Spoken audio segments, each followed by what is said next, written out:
Hello, everyone. It's so good to be here again. Thank you so much for tuning in. I really appreciate you.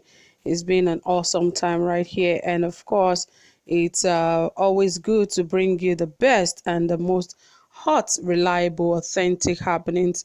And don't forget, this is Saffron Media, where we give you the most exciting, reliable, and authentic news in Nigeria and more, especially in the area of politics. So, guys, you have to stay tuned to enjoy more updates as we bring them to you sizzling hot and fresh.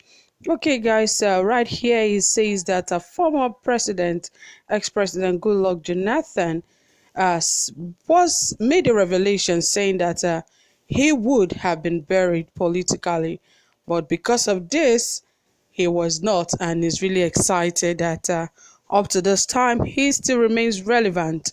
Well, how relevant is he as it is at the moment? Anyway, more details will come to you shortly, but please ensure that you have hit the subscribe button and also you have hit the like button.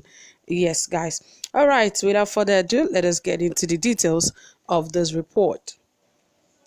I says former President Goodluck Jonathan has expressed gratitude to God for not being buried politically following the allegations of corruption leveled against him, recounting how officials of the current administration alleged that he and some members of his former cabinet were corrupt in his speech at the presentation of Dear President Goodluck Jonathan, a book written in his honor by former managing editor of Daily Times. Bonaventure Mella, the former president, averred that the wrong perception about him is gradually changing. Jonathan said that it is a problem myself and some members of my cabinet are still suffering since the beginning of this administration, when we were all tagged corrupt people. He said, but I thank God that people can come together to celebrate me today. It is God. Otherwise, I would have been completely buried politically. He also recalled how he was advised to sack Aruma Ote as the Director General of the Security and Exchange Commission (SEC) in 2012 to avoid trouble with the House of Representatives, who Ote accused of being corrupt. Jonathan said, where my close political allies advised me to sacrifice Aruma Ote so that I don't have problems with the House of Representatives, I said I won't sacrifice any Nigerian just for me to be in the good books of the lawmakers. Rather, I would sacrifice myself. I took that decision because I was convinced she was not corrupt. If I had sacked her undeservedly, that may have been the end of a career with the World Bank. The former president, however, denied sacking Azubike Ihejirika as chief of army staff because of pressure from the north. He said, when a president or a governor sacks a person, sometimes what society thinks could be the reason for that decision may be very different from the reality. There were insinuations that I sacked Ihejirika because of pressures from the north. Far from it. If somebody is going the right thing, even if you want to split my head, I would not sack the person on the core objective of his administration, Jonathan said. My interest was to change the society through education. No matter what we do to elevate Nigeria, without education, society would find it difficult to change. That was my personal view. That was also why I intervened in the Almajiria case. We needed to elevate them above that level because of the many social problems they were causing. I strongly believe that if there must be a change in Nigeria, we must be competent scientifically, technologically, because technology rules the world today.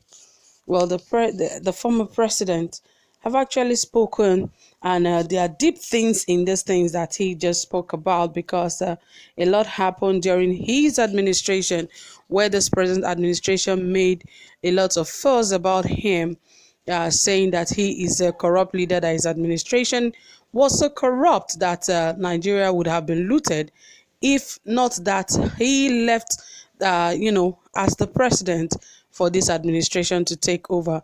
But what do we see today? We are even in a worse situation than we left, because at this very moment we are not just facing serious corruption, we are facing deniers, because the truth is being denied in our face on a daily basis. And this has really affected a lot of growth in the country, and that is the more reason Nigeria is even facing serious recession than ever before.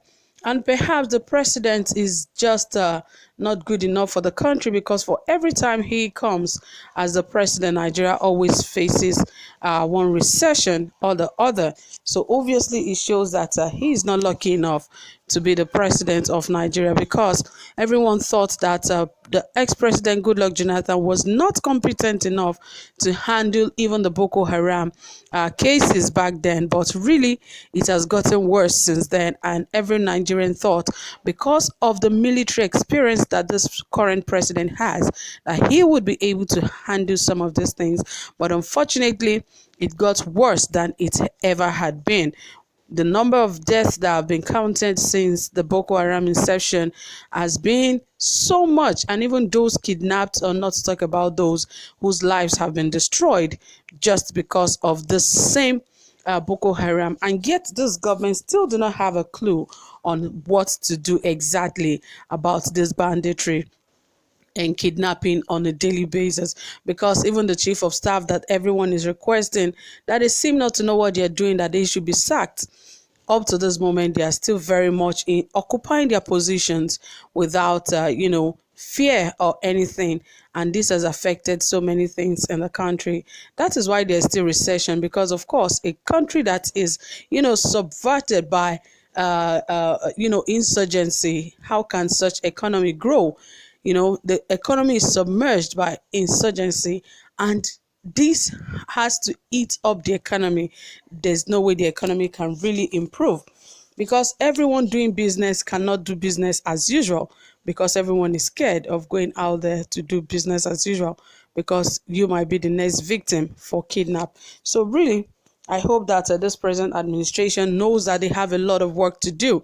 They destroyed the last administration thinking they would do better, but right now they are in the worst position ever. Nigeria is in the worst position ever than it has ever been. Remember now that Nigeria is the capital of poverty in Africa and even in the world. Well, we just hope that things get better, and the ex-president, the former president, has actually cleared the air, and he's actually thanking God because he has not been buried politically. So guys, you've heard it all. Thank you so much for tuning in. Thank you for holding on.